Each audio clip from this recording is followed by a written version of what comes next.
And welcome back to Let's Talk Chicago Bears. I'm in a much better mood than I was on Tuesday's show. And I got to apologize for that. If you sat through that debacle, I probably should have waited before I did the show. I didn't process that loss too well. So I should have probably thought about it a little more because I kept saying the same things over and over again, and I apologize. I won't do that again. And this week's show leading into Sunday's game is going to be much shorter. So, and again, thank you all for coming back. If you sat through that, God, I hope you come back for another one. That might have scared people off, that show on Tuesday. So, but we're back. I'm in a better mood, and I'm usually, you know me, I get pissed, I do this, that, and I always find something to be positive about, although it was a little tough. But, so, one thing, I already apologized for that bad show on Tuesday. So let's just get into it. So, this was something I wanted to talk about on Tuesday, and I completely forgot. So, if you were watching the game Monday night, this was funny. I thought it was funny.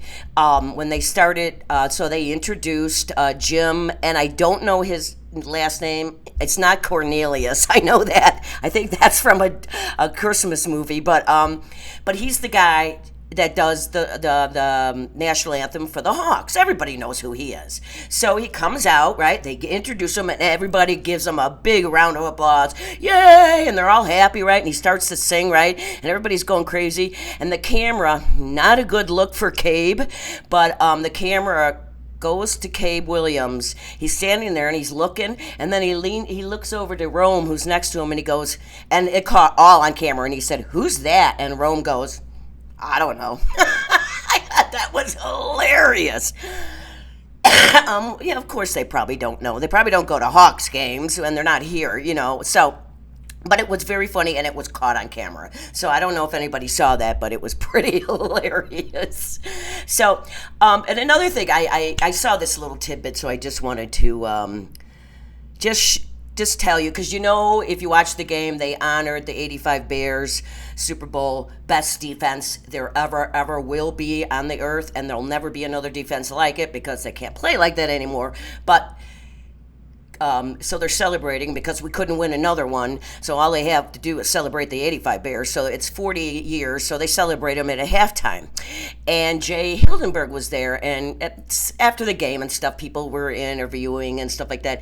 And he ended up saying on one of the radio talk shows, he was talking about this poster that I showed you, I have behind me all the time. It's the entire Bears offensive line, starters and backups from the 85 Bears, and they were damn good. If Cabe had these guys in front of him, we wouldn't have a problem. But he said, he was talking about this poster, and they showed it, and he's like, "I have signed so many autographs on that poster all over the world." He goes, "I've seen them in Italy. I've seen them in Spain." He goes, "That poster is everywhere." It's kind of cool. I got it. I'm sure a lot of you got it too. Us old farts got it. So I've got a down on my wall downstairs in my landing. I have 17 stairs from downstairs to upstairs. I don't know what I was thinking. But, and there's a picture of the refrigerator. William Perry down there from 85 too. And then I've got this really cool, it's a painting, but it's a picture, and it's of the Bears in 85 on the field, and it's a really cool, and there's only 25 that were signed by Mike Ditka, and I've got one of the 25 that were signed. That's all he did. He did it it was in Wheeling. They had the Wheeling days back in the summer of 86, and he signed 25 of them for the church, and they sold them, and they weren't even expensive. So I'm like, hell, we're buying one of those, husband. And then we got a really nice frame for it, and it still sits in my, I'm very proud of that one. And I've seen it online. It was worth, like, last time I looked, like $300. I paid $25. So, but it's not going anywhere. Anyways, blah, blah, blah, blah. So, see, oh, shoot, you know what? I forgot to turn on my timer.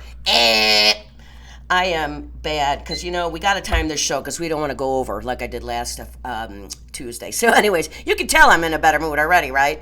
So anyways, so let's get to it. So the Lions and the Bears, who were playing in Detroit on Sunday, the Lions and the Bears have the first time they played was in October 1930, but they were actually called the Portsmouth Spartans, Lynn, and they met for the first time in October 1930, and then a few years later in 1934, the Spartans became the Lions. So that's a little history there. And the Bears, let's see, they have played 190 times. The Bears, oh no. Oh, here, God, Lynn. So 190 times. Detroit has 80 wins and the Bears have 105. Hey, we actually are beating somebody in one of our rivalries, and they have 5 ties. So let's keep this trend up, Bears, and let's bring home a winner on Sunday. Okay, so it's still early in the season. I always do these particular stats all the time prior to the game. So whatever game I'm talking about, I'll always do these. But I didn't really do anything else because it's just too early to compare, right? But there is some stuff. So let's get into it, okay? Bears, Lions. So right now the Bears, their average passing is 198 yards. That puts them 16th in the league out of 32 teams. And the Lions are averaging, it's one game, but I have to say that 200 yards, and they're 15th in the league. So they're right there.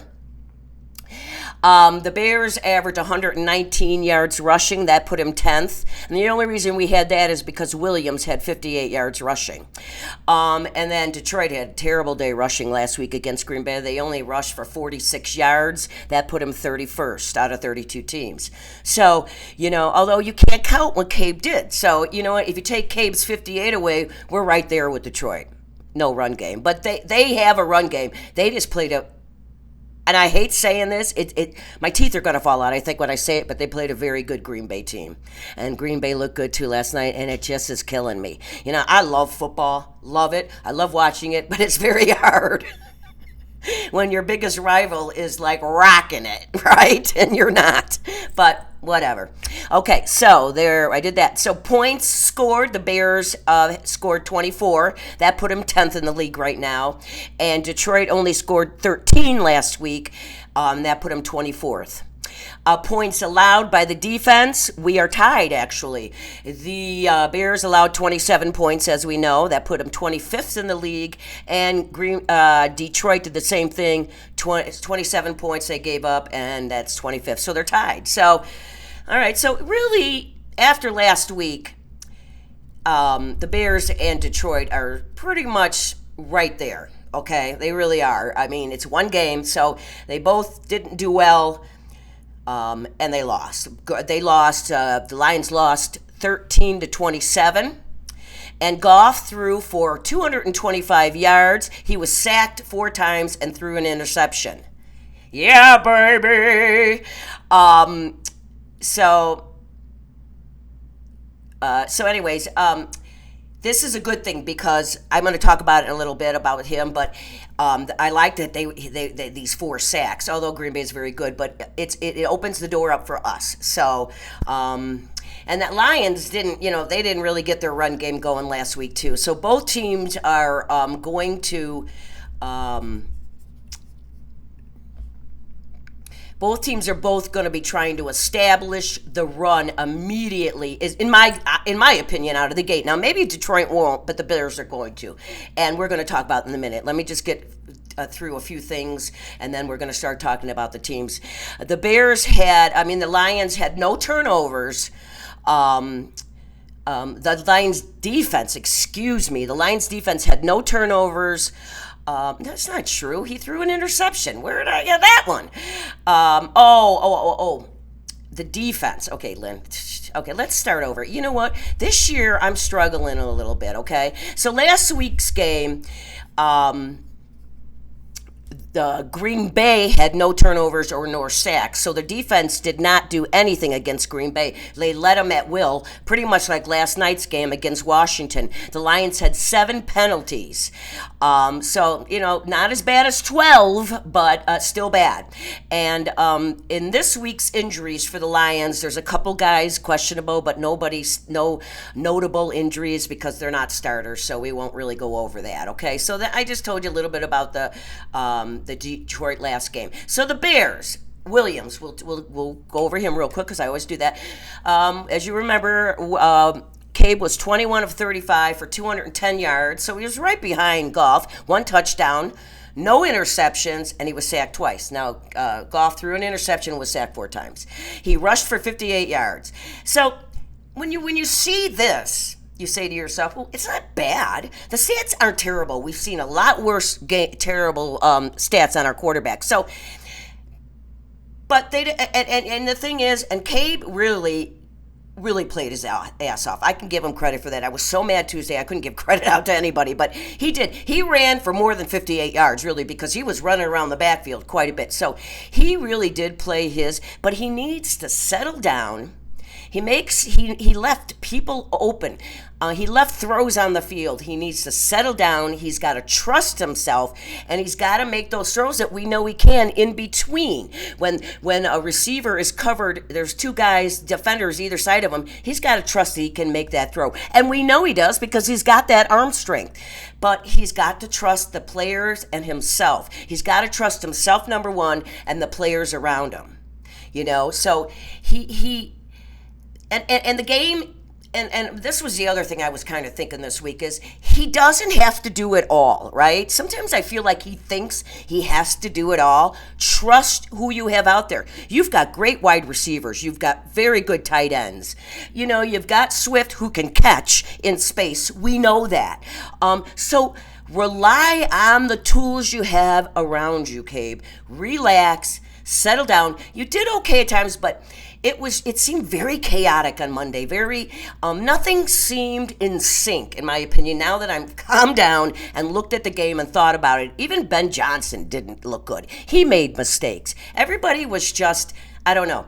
I think there was way too much put on this first game. Yes, they really needed that win for several reasons. One, it's a team rival, right? And we have to beat those guys. And you need to come out of the box and that when the season starts hard. So we're going to do a do-over, right? Sunday is a do-over, and we're going to erase everything that happened last week, and let's see if it gets better, okay? But Cabe, that's really what he needs to do. Settle down, trust what's going on out there. I mean, I being that I'm in Vegas, I don't hear a lot of shows. Now, I could turn on the radio shows, but it's really all the same. And my son said he listened to quite a few, and he said they were just ripping on Cabe, ripping on him, and I don't think that's warranted. I was reading some stuff that, let me see where that is. I've got it in here. I was reading that the thing about Mully, they call him Mully, but his name is Mulligan, and he's a radio guy, and I think he's on 670. And I liked what he said. This is what he said on a show this week. He said he missed way too many down the field throws. We know that. He missed way too many open guys. It's just going to take him more time. Plus, he is learning. Well, this is me. Plus, he is learning a new system, and he has new coaches. So what Mully said there was true. He did miss a lot of down throw, and he missed open guys. We know it. It's been pointed out, and we know it. And that's where I think he wasn't trusting himself enough, and maybe putting the trust in the guys. The line, I said, did a pretty good job. Sure, it seemed like it was close, but I think he had more time than he thought he had. Several times, I think he took up. Sometimes he had to. There was no doubt about it. Like I said, he was running for his life. He ran for more than 58 yards. But I think there was a few times where he didn't need to take off. I think he needed to maybe go back and try to see if he could find somebody open again. So trust yourself. Trust your line, and trust your players out there, the game changers. That's what you need. You do not need to win this game all on your own, Cabe. You just don't. And everybody knows it. We don't expect that. We've got talent. I mean, yes, the quarterback is the main guy. There's no doubt about it. But there are other people. And our wide receivers, they just need to continue to get open. Obviously, they were getting open, and our quarterback just, for some reason, just didn't get it there. So continue to do what you're doing. And like I said before, I've said many, many times, if your quarterback is in trouble, you turn around and you help him out. Either go somewhere else where there's nobody and wave to him, or stand. Rome did that in Monday night's game. He was running around, and then he looked and he saw that Cabe was in trouble, so he just stood right in the middle of the field. There was nobody around, and Cabe hit him finally. So he helped his quarterback out, and that's what the tight ends and the wide receivers, anybody who could catch the ball, should be doing. You got to help your guy out. This kid is in his second year, right? Everyone's like, quarterbacks. The thing about quarterbacks coming out of college now, it is so different than it was 20 years ago, right? 20, 30 years ago, they would come out of college and they would sit on the bench for maybe not a full season, but they never started games. It just did not happen. Aaron Rodgers sat on the bench for a year or two. Tom Brady sat on the bench the first year. He came back and won the Super Bowl the second year, but sat on the bench. There's a lot of guys that, it's hard.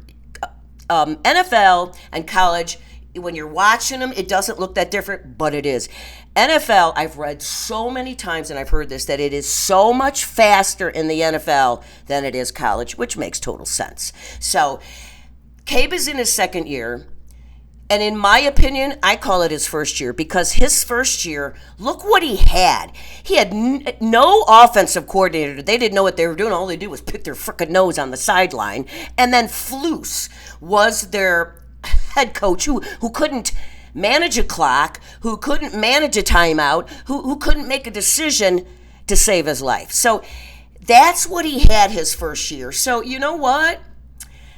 You got to think about this. As much as I want to win now, I think we're going to win 500. It'll be at a 500 season this year, I think. That's it for me. That's the best I could say. No way they're making the playoffs. But people, think about this. I know it's been so long, and I get it. But when you stop, you erase what happened on Monday night, and you just really think about it. We want a quarterback that's going to be here for 10 years. Or more. We want a future there. We want a stable quarterback. We've never had that. Never. Okay? And if we can get this guy this year, even though it's his second year, he's going to learn stuff that he probably should have learned last year. And he's learning it now. So we're going to have to kind of sit back and be like, okay, it's not going to happen the way we want this year, because we've got Ben and we've got Cabe in his second year. So we're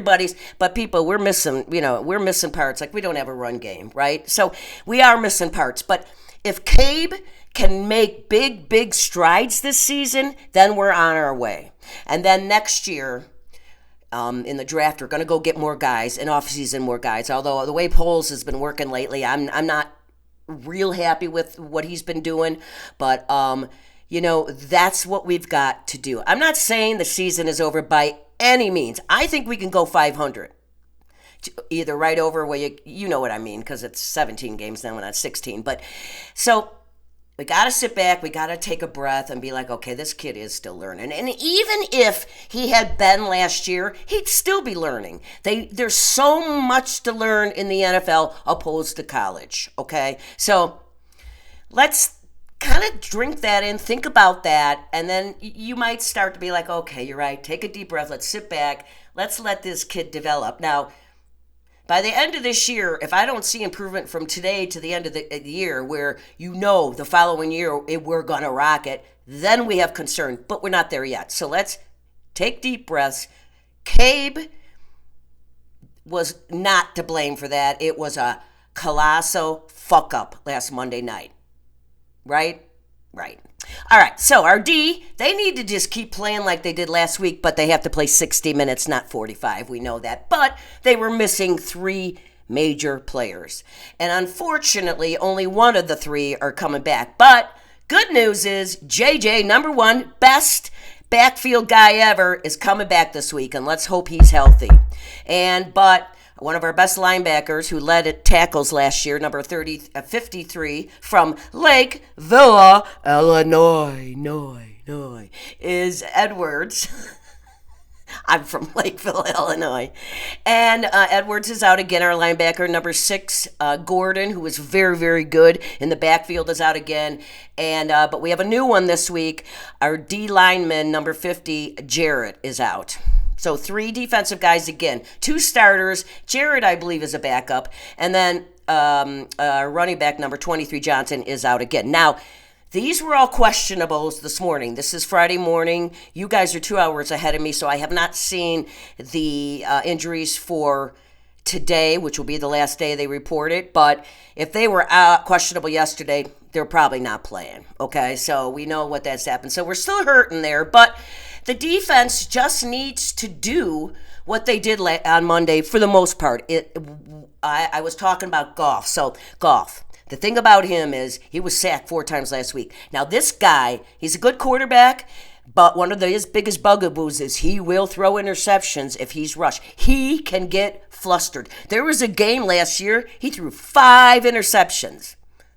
The unbelievable part is they still won the game. Because they were rocking and rolling last year. They had Ben Johnson. They had a running game. They had a defense, but he can get rattled. I've seen it. So if the defense can do that, like they started that game in JJ's face, they need to do the same thing for Goff. Get in his face. Make him make mistakes. I guarantee it. I guarantee it that he will make those mistakes. So just keep doing what you did last week with no penalties. Stop, but keep. You got to be a little bit better on that run. They did pretty good last week with the run, but there was most parts. But the Bears are still got a problem with the run. But again, we've got new guys on the line. We've got new guys out there. And they didn't play much in preseason, this is what I say all the time at the beginning of every year. The first 3 games, in my opinion, they're still just trying to get used to working together. So you don't really know what kind of a team you have until the 3rd, 4th game, unless you're just super good. Green Bay, the Bills, those kind of teams, So really, Bears defense just keep doing what you did last week, but play 60 minutes. And I think if Ben manages the clock better and we can get our running game going, and Cabe can do what I said he needs to do, settle down, I think we can really have a good game. And it's big. Ben Johnson wants to win this game because it's Detroit, and he wants to get his first win. And Detroit wants to win because it's Ben Johnson, and they need a win. So both teams are pretty much limping into this game, more or less, needing the same things, okay? So that's pretty much it. I'm not going to bore you and go over and over and say things over and over again like I did Tuesday, and I apologize. So I'm going to talk about my threes. I actually have changed my threes. I did remove time of possession because more and more I started investigating it. Although the Bears in that game on Monday night, the first half of that game, the time of possession was, I think Detroit had like 3 minutes and the Bears had the rest, which showed. That's why they were winning going into the halftime 17-6, because they kept the offense off the field. Lynn, who did they play? Minnesota. Minnesota's offense off the field. That's why time of possession, I think, is important. But you know what? I'm taking that out. Got to change it up a little bit, right? So my threes now are penalties, turnovers, and 3 and outs, okay? Which we all agree. So penalties, you know how I feel about penalties. The regulars know me, know I get more white hair every game with those penalties. 5 or less. You can have 5 or less. If you want to be in that game and win that game, you got to keep them to that. Turnovers are huge. We all know that. I don't think I need to really explain it, what it does, but it lifts your team. It hurts their team. It gets their team off the offense off the field. It makes their defense come back out. And the more you can wear down their defense, the better you're going to be in the 4th quarter. That is why there's 2 big things about a run game. Number 1, there's 3. You're chewing up the clock. You're running, you're running the clock. You're getting first downs. You're helping your quarterback. If you establish a run and you're getting chunks of yards, 5, 6 chunks, 7 yards a run, then the defense has to start respecting that, and then they got to play a little bit differently, and then you can start whipping those passes downfield. That's why run game so important. Time of possession for you, because you're chewing up the clock. It's helping your quarterback so much, and if you establish a run game, by the end of the game, you're going to wear that defense out. By the fourth quarter, their defense is going to look like our defense did Monday night. They're going to be gassed. That's another reason why running is so important. So, but the turnovers, so penalties, get turnovers by the defense because it's only going to help us. And big thing, they had a lot of these in the second half of that game. 3 and outs. Yeah, that really hurts the Bears. I mean, they had a million of them last year. We know that. So you cannot, don't get me wrong. I want the Bears scoring every single time they touch that ball. But if you chunk down the field, you're eating up time. You're wearing out the defense. Just no 3 and outs because that does nobody good on your team. It only is an advantage for the opposing team because then their offense is back out there and their defense is resting. So keep the penalties down, get turnovers, and cut those 3 and outs, okay? And then Sunday in Detroit, it's a noon game for you guys. It's a breakfast game for us, 10 a.m. But I'm an old lady, so I'm always up that early. So let's get in there, do these things I said, right this ship, turn it around, and let's go and start winning. Yeah! Woo! Come on, win, win, win, win. And you know that if the Bears win, regulars know this. They only heard it, excuse me, what did we win, 4 games last year? Can't remember. I tried to block that out. They only heard me sing 4 times. I sing the touchdown song, which I really don't like, but I sing it, and I'm awesome at it. So if we win, we'll have Victory Monday, and I'll sing it for you. Right on. I mean, this lady, who wouldn't want to hear it, right? I mean, I always joke, if you're having a bad day or it's this and that, just turn on my show and look at me because, listen, a woman who has her father's face, it's just not fair. Thank God I found a man who I fell in love with and who fell in love with my father's face. Unfortunately, he's no longer with us, but he's up there and he's not helping. And Pope Leo, where have you been? Let's go. All right, buddy, I'm getting off. I got to get out of here because I've talked too much already. So, as always, please love one another. Help each other out. You know, look what happened this week. That poor gentleman was killed for no freaking reason because somebody doesn't agree with his politics. You know what? That's what's such a shame. I'm from an era where you could disagree and still get along just fine. So it's been a tough week. And, you know, for Bears fans and for the nation, let's stick together. Love one another. Respect people. Be there for each other. You never know what's going on with somebody's life. And if you see them out and about, smile. Smiling is so much better. Less wrinkles than... See all the wrinkles? See all what it does to my neck? So don't do that. Smile. All right. I love you all. Really appreciate you watching me. But just be kind to one another, okay? And, excuse me, let's put on your gear. Let's go. And let's freaking win this game. Because you know what? I don't like being mad.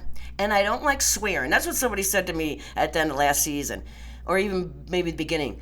I hope you don't have to say the F word so much. Because somebody goes, you said that a lot last year. And I said, well, look at how bad it was. He goes, oh, no, I agree. But yeah.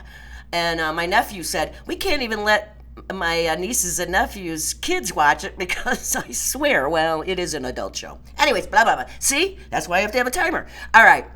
Everybody, go Bears. Bring home a victory. We want a Victory Monday. And as always, keep on rocking and rolling from Vegas, baby.